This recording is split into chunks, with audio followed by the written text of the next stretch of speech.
30 ఏళ్ల పాటు మా జగన్‌దే అధికారం అని ఫీల్ అయ్యారు వైఎస్ఆర్ కాంగ్రెస్ పార్టీ వాళ్ళు. నిజమే అనుకున్నాడు జగన్ గూడా. తర్వాత ఏమైంది? 11 స్థానాలకి.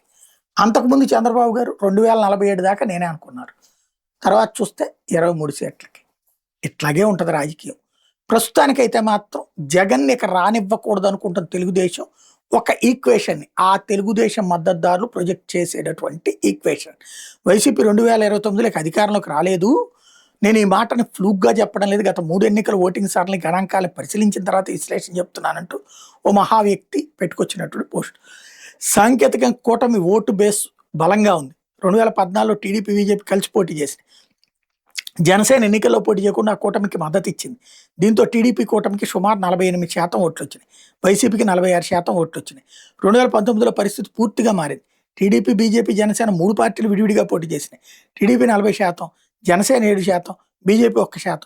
అంటే 2014లో ఉన్న కూటమి ఓట్ బేస్ 2019లో చీలిపోయింది. కానీ ఈ ఓట్లు మొత్తం వైసీపీకి వెళ్ళలేదు. 2014లో వైసీపీకి 46% ఓట్లుంటే 2019లో అది 51%కి పెరిగింది.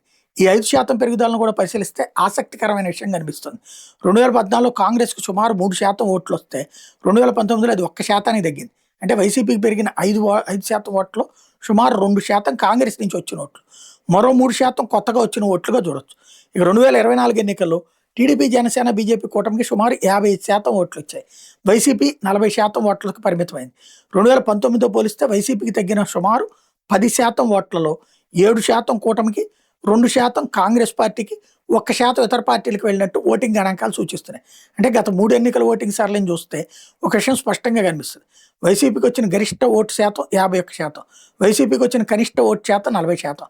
అదే సమయంలో టీడీపీ, జనసేన, బీజేపీ కూటమి లేదా ఆ పార్టీలు కలిపిన ఓటు బేస్ను చూస్తే గరిష్టం 55%, కనిష్టం 48%. కాబట్టి 2029 ఎన్నికలకు కేవలం 2024 ఫలితాల ఆధారంగా చూడటం సరైన విశ్లేషణ కాదు.